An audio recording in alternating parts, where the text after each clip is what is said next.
We're back with the League of the Genuinely Only show on the planet where we deliberately, intentionally, and purposely discuss the important but often ignored subject of counterfeits. We are here to make your lives better and more fulfilling. We would like you to be more empowered with more information. We are discussing counterfeits in the food chain. There is a lot of counterfeits in our foods, in our drinks, and we have an expert or a specialist or a professional in food science, in nutrition. Join me in welcoming my guest today, Dennis Mugumya. Yes. Dennis Mugumya is only 24 years old, but he's already assistant lecturer in the Department of Food Science and Yes. Technology. So meaning that the Food Science Department is using technology to make the foods, or why do you have technology there? Why don't you just say food science? Because it's a science, and we are trying to develop more products. So you're giving us GMOs from Makerere Food Science Department. You cannot call them GMOs because we are developing a product. Because a GMO would be something like you are interfering with the genetic composition of the original material. But if you are developing a product, you are merging different products to come up with one. So either way, you are not interfering with their original genotype. So that's not. Oh, so you are not changing. If it's a banana, it's a banana. You're Yes. not creating something else. You are interested in some nutrient in a banana, you go and extract it. You're interested in some nutrient in a jackfruit, you extract And it. you create food. Yes. Like you want, for example, I can talk about a thickener in the jackfruit, we call it pectin. You go and extract it, now you want to thicken some juice. You add in that pectin, then it becomes thick. So you are not genetically modifying the juice, but you are actually modifying it. You're not counterfeiting. Yes. You're just creating something original. Yeah, something But better. as well, Dennis, you are a master's student of applied Human nutrition. human nutrition. So what is so special? Why do you say applied nutrition? Nutrition. Help us understand why So- applied nutrition. Okay, now at bachelor's, we call it Bachelor of Science in Human Nutrition. So why now I wanted to master in applied? Applied is lay hands on the human beings actually. Their conditions, what they are passing through, their problems, is it clinical, is it related to the food security, is it related to these non-communicable diseases, like you get now the hands on the people. So applied is deeper. You want to say from a layman's language that from your bachelor's you now go deeper Yes. to study human nutrition. It's like you specialize now. You go deep into the human being's nutrition. When you're studying this applied human nutrition, Yes. it means you also study aspects of human health, because most of the diseases, or a lot of the diseases that we have, are foodborne diseases. So if you're going to be a good nutritionist, I'm just imagining, then you need to know the effect of this food on the human health. So is there an element of human health study in your human nutrition? Yes, we had very many questions that were tailoring about the relationship between food and health. And we had a question called clinical nutrition, whereby, Clinical nutrition. yes, and in that question we actually talked about it in detail, the relationship of non-communicable diseases. When I say non-communicable, I mean a disease which you cannot spread it to one person to another. Like flu.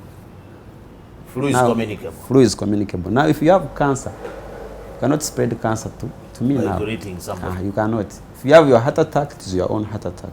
If you have your high blood pressure, it is yours. If you have your diabetes, it is yours. So we are looking at the relationship between these foods and these non-communicable diseases, if they are not got from some other people, if they are not got from germs, if they are not got from vectors, where do they come from? If they are not inhaled, where do they come from? So that's why we came up with this relationship of food and these non-communicable diseases. And we found that there is a high impact of these, I can call them these fatty foods, fried things. There is a high relationship of those foods and these non-communicable diseases. So there is that relationship of health and the food. In my research, I was seeing that we have 6 essential nutrients, Yes. which also include fats. So you'll be explaining why you're talking ill about fats. Yes. Yet it's one of the essential nutrients. So we have fats there, we have carbohydrates, Proteins. we have water, we have proteins, Vitamins. we have minerals, we have vitamins. Yes. Those are the essential 6. nutrients. Classified into the micronutrients And macro.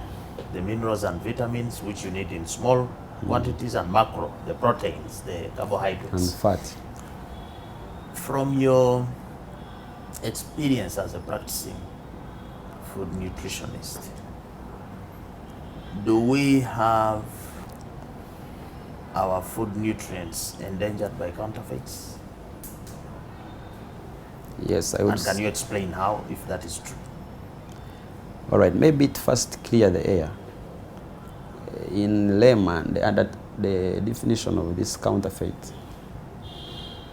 someone might think it is forgery in their own understanding. You are faking a certain product. Someone might be using someone's trademark to trade their own product. That is also counterfeiting. Now, when it comes in this definition of food and then counterfeit, I would say yes, there is a high rate of counterfeiting in food, whereby the actual content of the food is not what we find in. And on the other hand, I would now want to talk about the expiry. People now put wrong expiry. Expiry dates. Yes, expiry dates. Meaning the food already there is spoiled, that is counterfeiting.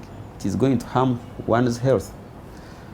So there is high rates of counterfeiting in different ways, ranging from changing of the labeling to the expiry dates to the ingredients, and now to the actual product which is actually processed.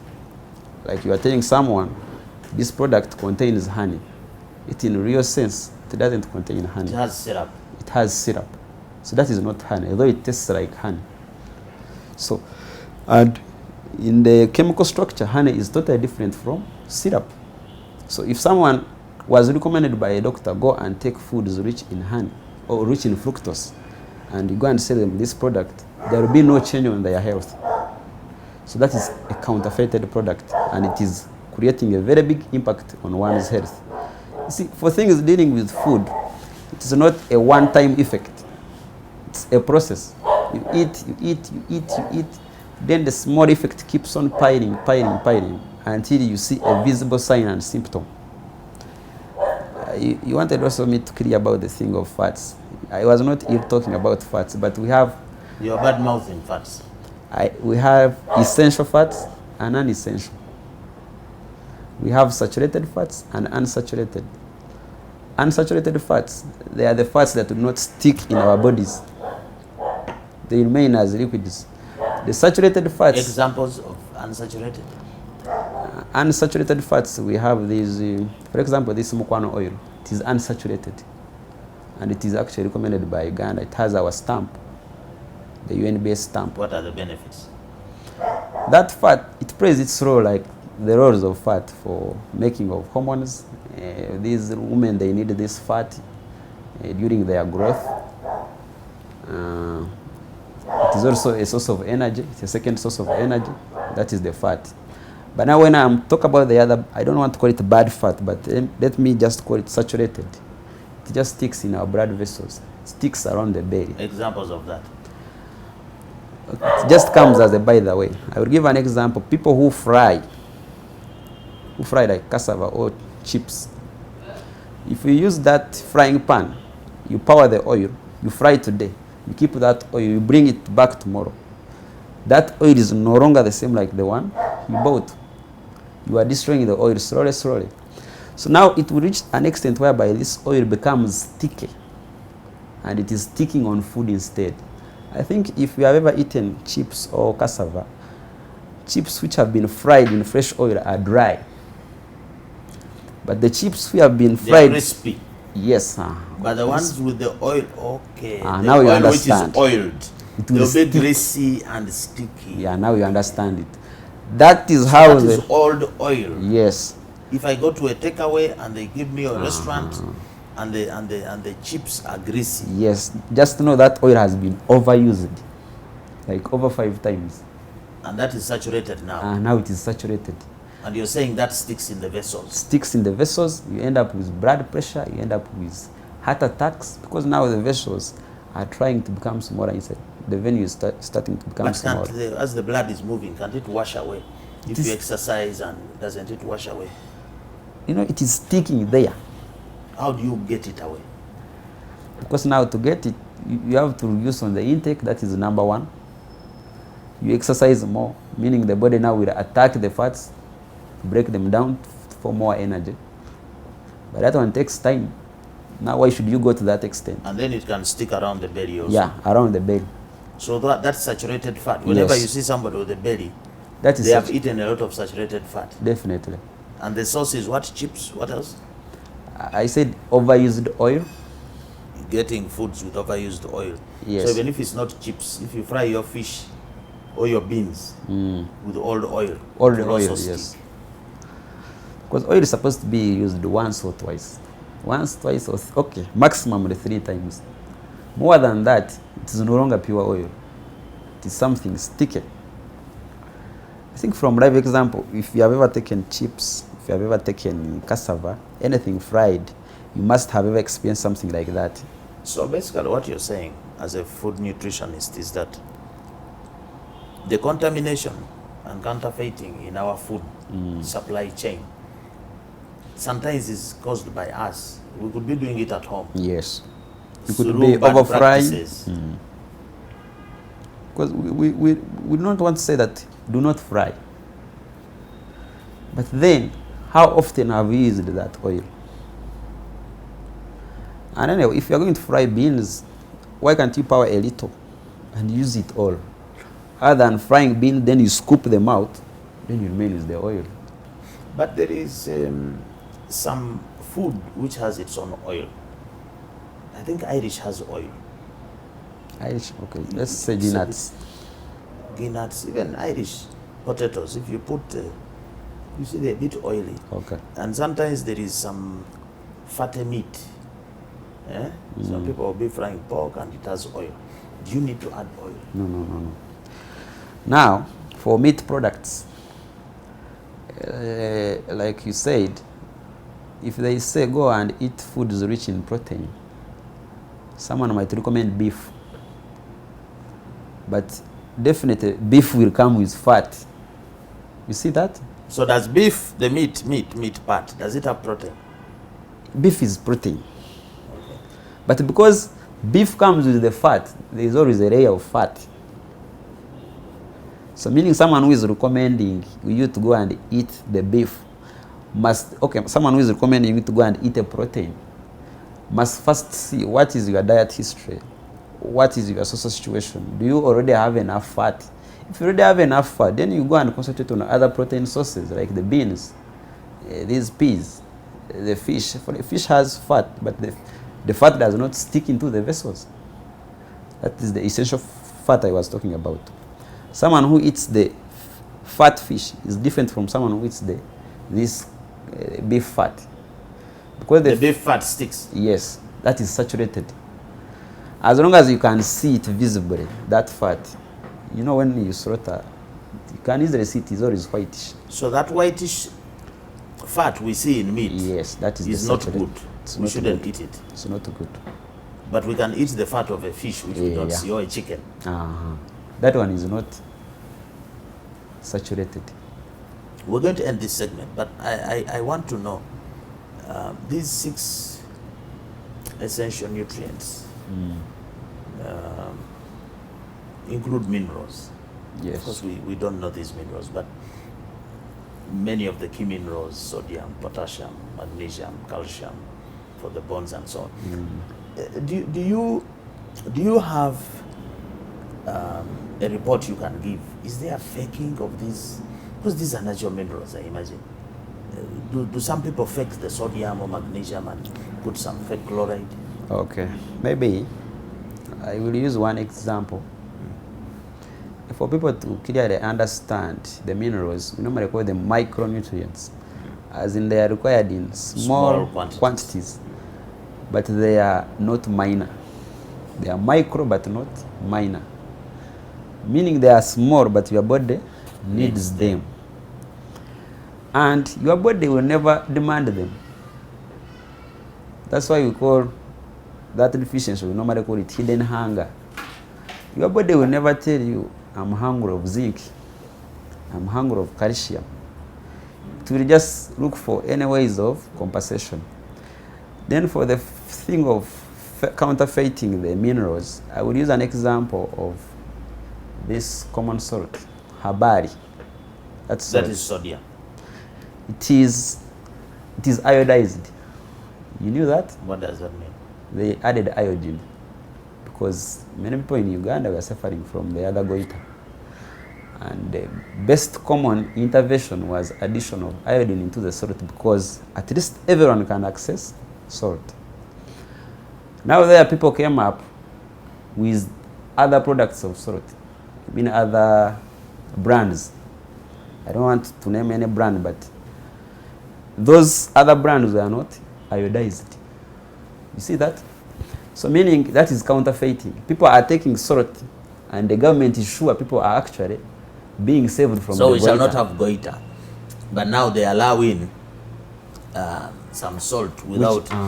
Okay, that's very good information on iodine. But can I fake sodium? Can somebody say there is sodium here, whereas there is no sodium? Or there is fake sodium? Yes, as long as the product is not tested. Because for you can never test the test of sodium, you as a consumer. Is there fake sodium? No, it is not. You cannot say fake sodium. Maybe it's not there, but someone can write it. Or you dilute it, or you mix it with other things. Someone can write it on the ingredient list. Say there is sodium, not. yet it's not. Dennis, let's take a break. We're back with the second segment. We are here discussing matters nutrition. And I think it is opportune that we all pay attention to this, because we all eat food. We have a professional here, a nutritionist, who is talking to us about food. But Dennis, all the things you're talking about speak to a strong absence of nutritional knowledge. Okay? Nobody, you guys with the knowledge, you're very selfish with your knowledge, you're keeping it there, you know what is right. But don't you think that sometimes we, the ordinary people, we actually seek the knowledge, but the knowledge is wrong? For example, there are a lot of tinned foods or bottled foods which will say, for example, sugar-free. So me, I'll go get knowledge that is sugar-free and take it, but it worsens my sugar intake. To what extent is false information on foods and beverages complicating our nutrition plans and campaign, good nutrition? Wow. Now when you call it that we who have the information, we are a bit selfish, somehow it's not right, because like the platform, we need platforms. Advocate. This is one. But how many now? Like, because now the people are being affected might not even be watching this show. That is one. And another thing, you as a consumer, do you take time to read the product you are going to buy? Now, like you said, you'll go and see zero sugar. You see? That's the No, brand. the manufacturer will say sugar-free. Uh-huh. But in actual fact, there are 40 spoons of sugar there. Now, there are other things you can follow to see that this product is fake. I don't know that people can actually tell that this product is fake or not. I'll give an example. In Uganda, for any product to be on market, it must be bearing the UNBS stamp. Uganda National Bureau of Standards. Quality mark. Quality mark. Can't it be forged? Now, that is another issue. But at least do they have it? If they have it, it means that actually Uganda National Bureau of Standards As certified. satisfied that this product is sugar-free. That is one. Does it have a serial number? It means it has a line of trade. It is not being made from somewhere and another item from somewhere. So Serial number. Yes. Maybe, do we have a product? Give us maybe the honey. We see what. Give us both actually, so that we can show we can use this honey. Okay. Where is the serial number on this honey? This is called the Toro Pure Honey. Now this is Toro Pure Honey. This is someone's brand name. As you That's can a see trademark. It's a trademark. For example, this person you might find he was interested. One, in people who like honey. Another thing is like it get market from the word Toro. Because of the word Toro. Because of the word Toro. Now someone might come, this is Toro honey, and buys. But there is another thing. I talked about the UNBS stamp, which is here. I don't know if you can zoom it properly. It's small. This is one check to see that actually that product is not being counterfeited. Then we have a serial number. We call it serialization. There is a line of production, meaning that this product, wherever you find it with this serial number, it is the same. It is being produced with one formula. But this serial number, I can see it has several numbers there, 2008900272238. What is the purpose of this serial number? Is it machine readable? Can I read it from my phone? Is it like a QR code? And then it goes somewhere and confirms that this was manufactured by the manufacturer? So it's like, is it a decoration? It's like a code. No, it's like a code, whereby if you scan it, it can tell that this is a genuine product, because this serial number must have been registered for it to be here. Is this the number that when you are at the till in the supermarket paying, they flash something and it makes noise? Now you understand it actually. So they flash here? Yeah, because this serial number is registered there, and every product with this serial number has that specific price. You get it? So if you bring a fake product, but supermarkets, UNBS said 54% of products in the supermarkets are also fake, and don't they also have serial numbers? Of course they have. Is that enough? It is at least. We are trying to curb down the counterfeiting, and this is one way. Because if you bring in something like that, the criminal, because counterfeiting actually is a crime. Organized crime. It's actually organized crime. Someone will try their level best and they come up with bars. So now they print bars. But you see, because you are called food science and technology, this technology which has come and it can easily fake these things. Yeah, the thing is technology, according to you, threatening our food safety? For us, the technology we are meaning at School of Food Science, we are trying to develop new products. No, I'm saying in terms of food safety, is technology being misused? I would say yes, and some part I would say no. Because technology has advantages and its disadvantages. So if we are back to this one. You are talking about serialization, that we look at that code. Yes. What are the other ways of ensuring that I'm taking a safe product? Then another one, we shall look at the standardization. If you look at this UNBS stamp, below it, there are figures. If someone fakes a product, they don't know these figures. They are figures. You look down there. Okay, I cannot read. My eyes are. Even this one has a different figure. This is a figure. So for, the QR, the quality mark For has water. a special for water. It's that. Now for all honey products, it's this. So what is the quality mark for water? Can you read the number? So now, What's the for number? example, here for water, it is US, then EAS, that is East Africa, 13 13 is the UNBS number for water. for water, all water products. So if you bring me water with the number 14, That is a different product. It's not water. and for honey, what's the Now the for number? honey, and they are saying it is US 42. US 42. We do not have an East African standard yet. So we are using the one for US. But here we have both US and East African. Oh, so what you're saying is that all products, They have as a general mark of standard. genuinity Yes. or genuineness, they must have a standards number. Yes.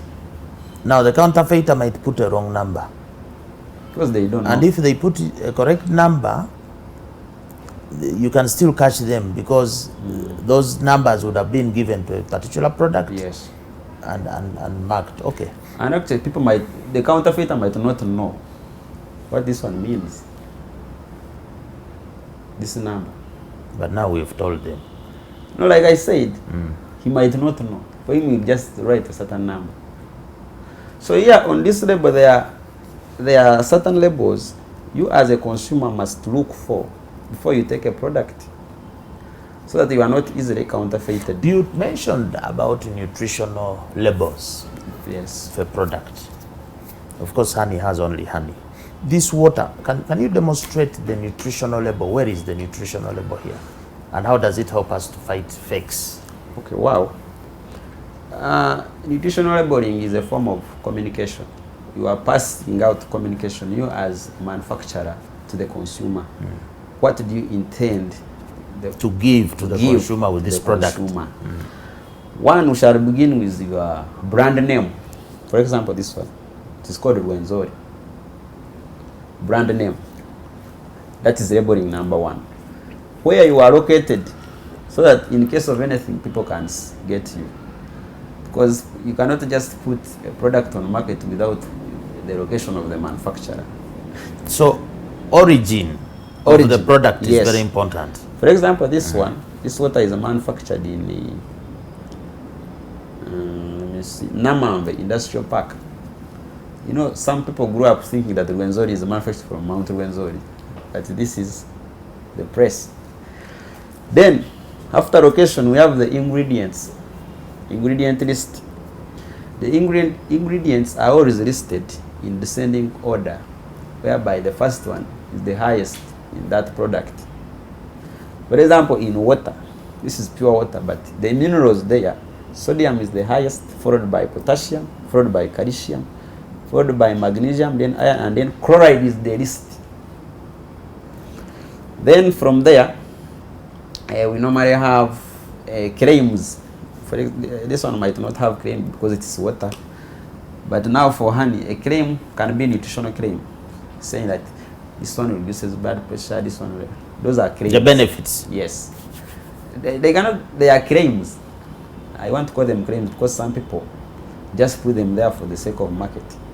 You are claiming that your product treats cancer, simply because you are targeting people who have cancer. You want them to buy your product. So those are claims, and you should be able to, let me show you here if there is a claim. Now like here they are saying the true natural taste from the foothills of the Rwenzori store in a cool. This one doesn't have claims. But are there bees in Rwenzori, in the mountains? I don't know, maybe if they are beehives. In the mountains, I don't know. But you're giving us good information on how to safely go into the market and get these Yes. safe products. But we have a challenge, and you mentioned it, with these bottled products. A lot of them become targets for counterfeiting because the empty bottles can easily be reused without authorization. What, in your experience, is the situation of counterfeiting of these bottled things? Of course, recently it has been rampant because even the manufacturers are many. Now you go to the market, you go to the supermarket, you see there is this product, there is this, there is this. They're all tinned and yes, bottled. all of them. And actually some are complaining that someone is stealing their ingredient. So for counterfeiting, on the other hand, it can be using someone's trademark to trade your own product. No, I'm talking about the empties. Okay, for example, the energy drinks. We have so many energy drinks. Are you aware of counterfeiting in the energy drink sector? Yes. How is it happening?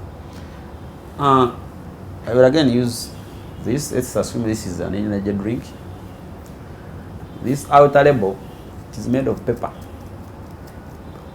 meaning I can remove it and put on mine. You get it? So if I'm producing a product, but maybe I'm not getting market, but someone has a product which is actually booming, I can go and get that label. After all, the empty, yes, the consumer buys and throws away. So I can go and get that label, go and duplicate it and stick it here. People, of course, will buy thinking it is the other product, yet inside it's not, and that is counterfeiting. People are getting a wrong ingredient, a wrong product inside the right container. But in their mind, they thought they bought the real product. What do you advise the manufacturers to do with the disposal of their empties? Should they have a buyback policy, or of course, for the should we, the consumers, be vigilant where we are buying, and if it doesn't taste right, we make noise? Yeah. Now, I gave you this serialization. If someone duplicates this, you cannot duplicate this. I don't know whether you get it. But you don't expect me as a consumer to keep. I buy 50 products, fast-moving consumer goods in my house, to go on storing each UNBS number. Maybe that's what it has to come to. That if I am buying water, number 13, honey, number 42, bread, number this. Maybe we should take ourselves to school and just cram these numbers. I know you don't need to cram the numbers. You just cram. Is there this kapat? That's 1. Is there the UNBS stamp? That's 2. For Wenzori, is it sealed? That's 2. Then you take this thing. Actually, recently they tried to duplicate this, whereby people were having big bottles with 500 mils. So the counterfeiters are not so smart. They forget. Someone forgot this. He duplicated the cathedral. 1 liter and said 500 mils. Yeah. So meaning he wasn't able, or he did not look at this. Not until when someone actually who read the food label went ahead and is like, this is a 1.5 liter. Why isn't it labeled 500 mil? What you're saying, Dennis, is that as consumers, it's our responsibility to be alert. Yes, you read, and you are encouraging us to read. Since we spend time on social media reading all manner of things, why don't we spend time reading the labels and the information supplied by the manufacturer? That's what you're saying. And after all, who would buy a product which is not labeled? People buy oats when kids are going back to school. There is this oats in the Buveras, which is, there is no name. But they know they are oats. And they are buying oats without... And the manufacturer has actually put in time to deliver some good information for you. But if something has not happened to you bad, you might not know the impact of taking a wrong product. I will give an example. People have been restricted to certain foods. You have been restricted to sugary foods. And someone sells you a product which is high in sugar. You know, it can actually do to your health within just minutes. You get worse. It gets worse. So, but because our bodies try to fight back, you might not see the immediate characteristic or the symptoms of that product or the harm, but in the long run, it's an effect. Let's take a break. Thank you. Welcome back to the third and last segment. This is the League of the Genuine Conversations with me, your host, Fred Mwema. We have a discussion every Friday talking about counterfeits in various sectors. We are here with Dennis Mugumya. At 24 years, you have a big future waiting ahead of you. But one of the biggest threats for the youth now is that there is poisoning in the food, and Yes. but some of this poisoning is self-poisoning, or contamination is self-inflicted. You are explaining the challenges in the food chain when it comes to the grains we eat and how there are counterfeit practices there. Yes. Can you take us through them? Take us from garden, if you like, to plate. Where are we losing the plot? Okay. Now, for most of the common food is grown in food in Uganda. I will use like Western. Western is a food basket for Uganda. When I say food basket, I mean there is large production of food which is supplied other areas. That one we call it food basket region. I will use the Western. So the products there, we have rice, we have millet, maize, coffee, and these are grown well, let's say in the garden, harvested. Now how the counterfeiting, how the effect on their quality, the effect on their lifespan comes in now there, on the harvesting, storage, production, and maybe processing. Because now I will use an example of, let's say maize. Now maize, when you are buying maize, let's say now, people now buy it when it is already meal, let's say posho. We like super very much. Yeah. Super quality. That is number one. Someone goes Number one, yes, it's called number one. Number one, super. And it goes on there. Number one, 1.5, number two, like that, up to number 3. Meaning number 3 actually, they just mirror everything. Number 2, they remove a small layer. Then number 1, they remove everything and they only remain with the kaina part, that whitish. And that white is just glucose. It's a carbohydrate. You are only getting the sugar. So you are saying number one posho is just sugar. The other nutrients, the fiber, the what has been thrown away. Been scrapped. Even the other inner thing. You know that inner yellow thing in maize? The one that germinates actually. That one contains oil. It is also scrapped off. Because this manufacturer is interested in the longevity of this portion market. So if you made it with that grain, that premium, it is going to affect the lifespan. Because it's a fat, it is going to affect the lifespan. So you're saying when we buy posho number one super, we are basically buying very expensively, but yes. No value. No food value. The food value is only sugar. So this posho, this super that you're eating, if you have a diabetes condition, you're actually worsening your diabetes. Your pressure condition, you're worsening it because you're putting in carbohydrate, sugar. And even if you don't have those, you are coming nearer to them. Like you are bringing yourself nearer to diabetes. You are bringing yourself, by eating super. Yeah, nearer to obesity. So what posho should we be eating? Number 3. Yeah, in actually that is what should be eaten. Grain everything. You go and grind everything. Because the ones you are throwing away, that fiber, it reduces your sugar intake. I will give an example. The other white one, the number 1, it is easily digested and taken up by the body. Meaning if you eat it, your sugars rise up very quickly, within no minutes. Whereas if you eat the other one, the sugars come at a regulated pace. Because your enzymes are digesting through fiber, through what, in order to get to that sugar. So the sugar is coming to your body at a very regulated rate. So what you're saying is that this portion we are eating, the super, is responsible maybe for the increase of diabetes cases in the country. Yeah. It's one of them. You remember I said that you people are selfish with your information? Has the Faculty of Food Science and Technology ever issued a public warning, public health warning? Eat Posho Super at your own risk. These are the risks. Diabetes, pressure, this, that. Because we don't have this information. As we speak now, people in the supermarket ordering, give me super, giving it to their children, giving it to their elderly people who are. Let's go to another grain. Rice. Now rice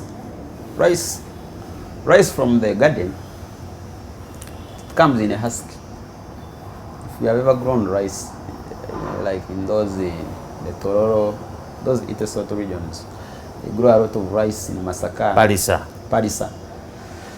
Busoga region has a lot of rice. Actually, Busoga region, they have a lot of rice, igang and ginger, those ends. And that rice is harvested, then it comes in a husk. Each grain is in a husk, That husk is the one that contains the other micronutrients, the minerals, and the vitamin B. Like I said, they are micro, but they are not minor. Just hold on. I thought the important component in the rice is that white thing we take out. You're telling me the husk is the most important? I cannot say the most, but it is also needed. For what purpose? It's supposed to cover the rice which I take and eat. If you eat only the rice, you have eaten the carbohydrate. But if it's like you have eaten, what is the role of the husk? The husk, it contains those micronutrients. The minerals? Yes. Meaning they are also necessary for your body. So I'm supposed to eat husks? You cannot eat husks because they are not so palatable.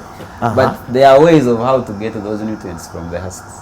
One, I'll give an example. In Kenya, they parboil the rice. Parboiling is like you half boil the rice, and then the nutrients with the husk. The nutrients in the husk diffuse into the grain. Go slowly. We are supposed to cook the rice with the husk, and then the nutrients in the husk diffuse in the rice. Yes, in that and grain. then we peel off the processor. We peel off the. How do we remove the husk? Because it's already cooked. I said half cook. We call it parboiling. Parboiling. Yeah. It doesn't make the rice soft. Parboiling, you half boil. So you go through a process of taking off the husks once their nutrients have gone into the. Now you can process.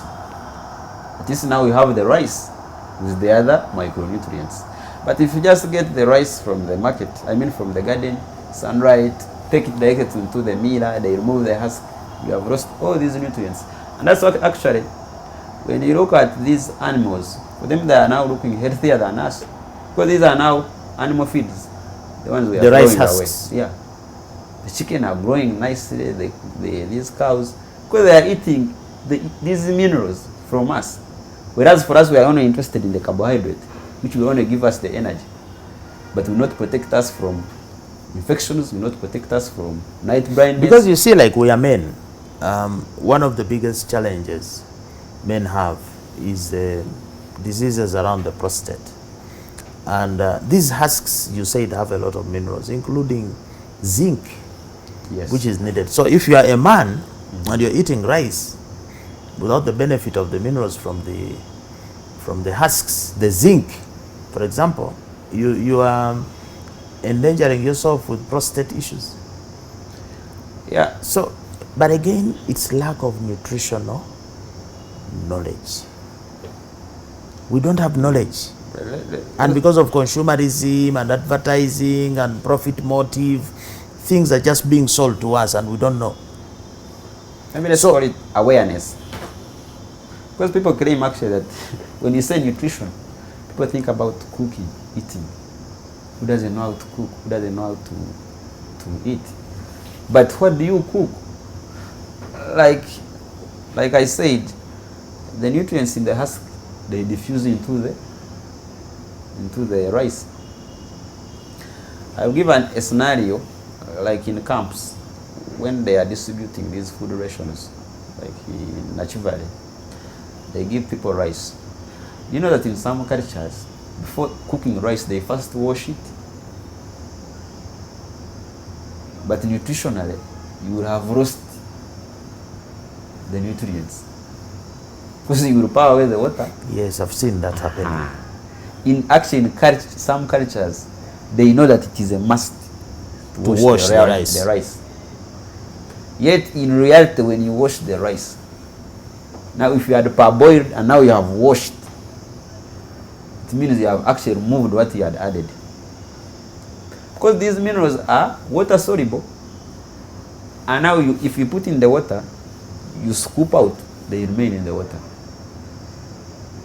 So many people, so they we know don't they are have doing knowledge, the right thing. but there's also another thing. The way we cook, doesn't cooking make us lose the nutrients? Now that is the method of cooking I was talking about. Because cooking starts from preparation up to when you eat. Now for you, I've started by scooping off the nutrients. Now go to the cooking itself. How should we cook? If these are vegetables, they have vitamins and minerals, of which the vitamins are heat sensitive. So meaning you should not cook them for so long. You get that? Because if you vitamins are heat sensitive.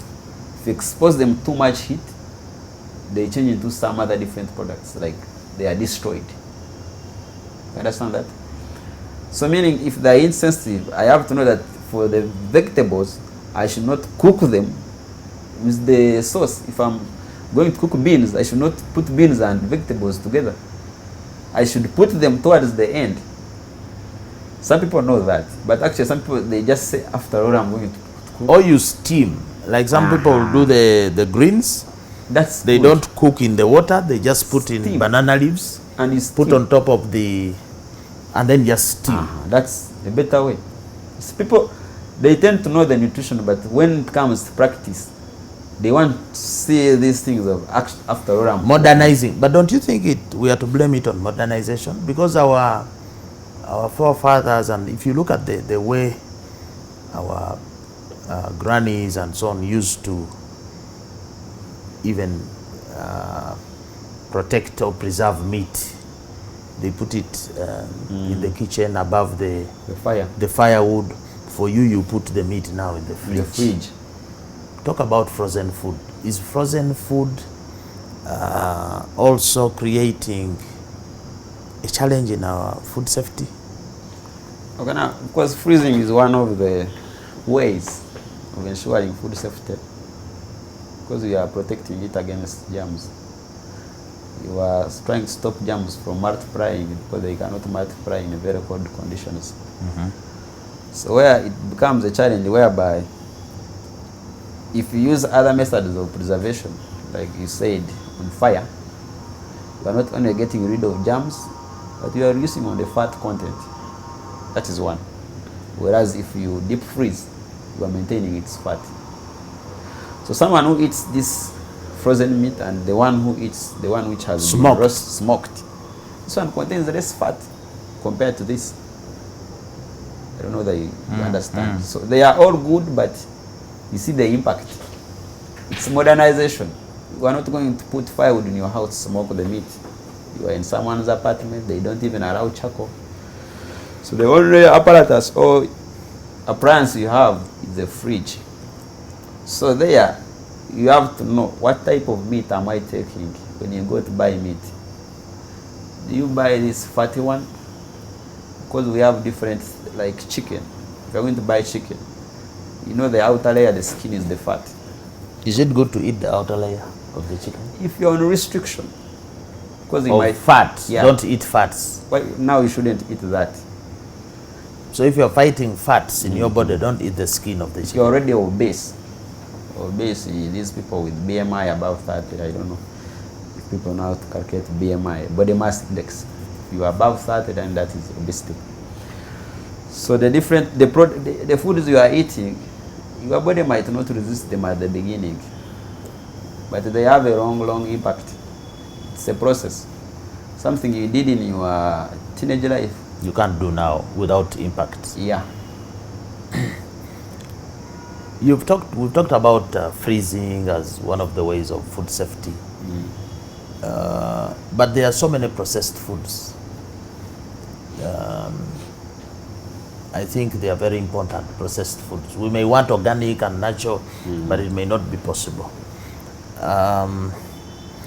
Any dangerous developments we can report in processed foods that are contributing to the counterfeit question? Anything that comes to mind? Yes. Mostly, these processed foods, for example, on the market, you will not find them labeled. Like they don't have any. I'll give an example of sausage. There are sausages which come in packs. They actually have labels. Whereas they have a brand name. Whereas there are people who buy machines to mince the meat and produce their own sausages. So where are you buying the sausage? Does someone just supply you? Because that's one.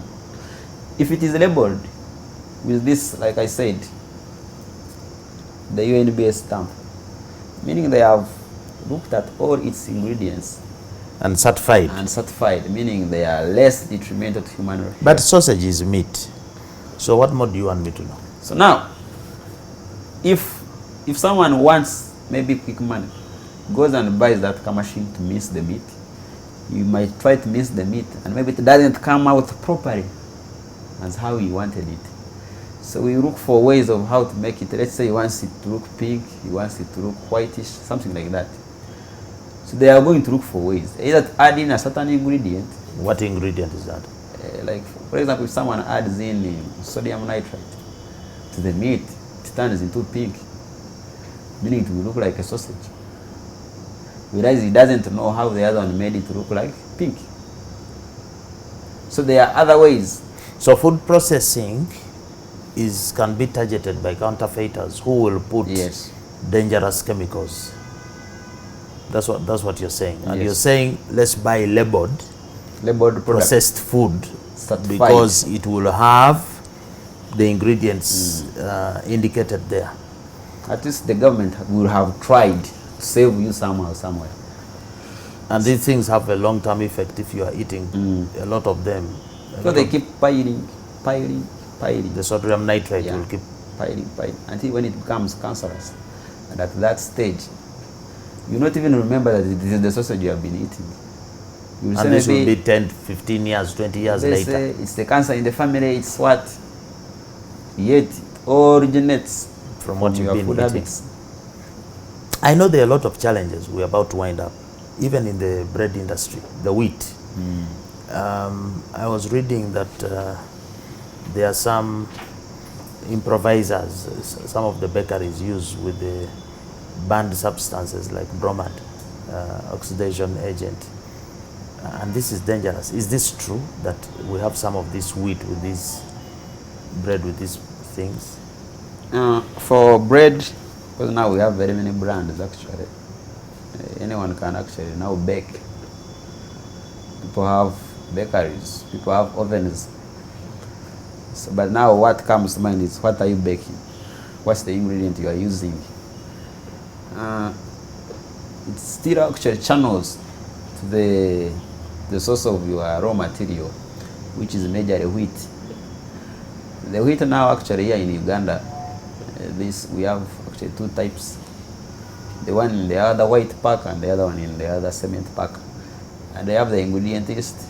And actually now the government has tried to fortify it by adding in vitamins, vitamin B, E, and A. But now someone might be interested in like lengthening the expiry date, the longevity of the bread.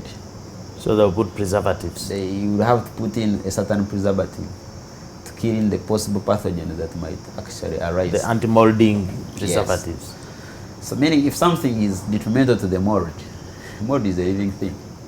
Now imagine what is it doing to your own cells. But I would actually again call when you, like for example, if you go to the market, for us we normally encourage go and buy whole grain breads, the whole grain. If you go to the market, you ask for the section of whole grain products, they will take you there. But these days people buy brand. What's the advantage of whole grain? Whole grain meaning the wheat, like I said, for the part of rice. The husks or the roughage is there. Yeah, the thing is there. Nothing was touched. It's not the super wheat. That is the whole grain. Even when you are eating, you feel it. It's not like the other one. As we end, milk, since you are from the West, the milk which is flowing on the paths in the West is increasingly being contaminated. And recently we had 23 million liters of milk stuck at the airport. They were rejected. Talk to us about milk contamination, counterfeiting. Now, Uganda as a country was benefiting much from that milk export. And I remember when we had this expo in Dubai, I don't know whether you heard about it, whereby we are commencing about exporting our Lato milk to those countries. Yes, the Arab countries. And now when recently, there was a halt or a rejection, whereby we are stuck with, like you said, 23 million liters here in June. And it all channels through the quality, the counterfeit. What affected the quality of that milk? So for me, I would just go back on the ground, the producers, the people who milk the cows, how it is transported, and how actually it reaches these large dairies who pack it for export. We have the machine, the hygrometer testing for the water, I mean the lactometer. If you add water, but people can fake the lactometer. You know, and it doesn't detect. Because that's why they say all those measuring equipments should always be taken for checkup, at least monthly. Like people who weigh products, who weigh coffee. To see performance. Because that thing can be faked any day. Someone can go and interfere with it. So you add water, there will be pesticide residues, everything, antibiotic and residues. yet that thing will test nothing. And by the time you realize that the effect might have actually reached the airport, like you saw. So the apparatus we are using, is it being checked so often, or you just go certify it once? So basically what you're saying is that this thing of counterfeiting is a real problem. It's a very big problem. It is something we should pay attention to, and no benefit whatsoever. You may make some quick buck now, but you get caught. You can't export. And actually, if you have any future hope of exporting your product, then don't even think about counterfeiting. Because you might smuggle today, succeed, make a few millions, but the and next then time you're you are caught. good, and all your business comes to and reputation goes along with it. And yet this business was supposed to favor your whole generation and maybe go and maybe develop the country. But so are you saying it's counterfeits which has made Sudan reject our various products as well? It can be one of the reasons, because people like quality, you know, even you, people like quality, and actually people know quality. They know the difference between quality and something which is not quality. Do you advise people to, because food can be contaminated in the supply chain, so if I want vitamins, instead of getting from a vegetable, should I get from a food supplement? From supplements? I wouldn't go for supplements, because if you eat something natural, you get other advantages. You get the fiber. Who packs fiber? No one. You cannot go and buy fiber. But if you eat a vegetable, you take the vitamin and the fiber. You take the chlorophyll. Where do you get the chlorophyll now? So if you have accessibility, why would you go for the supplements? Now, maybe unless you have been maybe recommended, like you cannot chew. You see, those are people with specific problems. They cannot eat. That is a different category. But now you are normal. You can access the vegetable. You can access the fireplace. Why should you go for the supplements? Dennis, I'm told time is up, but tell us, ARVs in chicken, in pork, in what? What's going on? Okay, me I would just give like, it's a science whereby ARVs actually they lead to fattening of the body, but don't use it as a characteristic of saying this one is fat because they are on ARVs. But there is irregular distribution of the fat, whereby it goes to the thighs, this part. So likewise, in chicken, if you use the ARV in their food, The size will become. You get it? That's why people give the chickens the ARVs. So that they fatten within weeks, they are already on the market. But I don't know. There's a way when you put that chicken on the fire, there's a how it swells. Whereas if it is normal chicken, actually it tends to compress. You get it? Chicken which has been on ARVs and you put it on fire, it swells. Becomes bigger. Whereas the other one shrinks. And a normal meat actually shrinks on fire, but this one swells. But it's just, we don't have human greed. Your message to the audience on counterfeits and how to avoid them in our food. Wow, thank you so much for counterfeiting and all its disadvantages. One, it's a national and organized crime. So once you are caught, you are risking your whole business. Another thing, you as a consumer, take time and read the food product, what you are going to take. Read that food product properly, the brand name, is it having a serial number, is it certified by Ghana National Bureau of Standards? And maybe you as a manufacturer, if you are looking for a long-term business, you want to trade not only in Uganda and maybe export your product to so many other countries, concentrate on the quality. Do not look for quick benefits. Concentrate on the quality, and maybe on the long run, your product will reach where you want it. Otherwise, thank you so much. I'm Mugumya Dennis, and I'm an assistant lecturer at Makerere University, a nutritionist. Applied human nutrition. That has been a discussion on counterfeits in the food supply chain.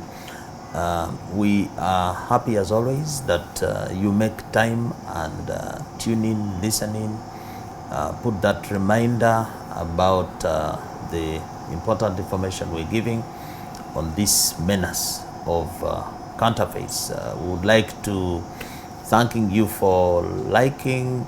We would like to encourage you to subscribe. This channel needs to grow. We need to have a bigger family because we are all humans and our existence is being threatened by counterfeits. We are all victims, but at the same time, we are the foot soldiers who need to fight this menace. We would like to sign off by asking you, don't be fake, buy and sell genuine. Always.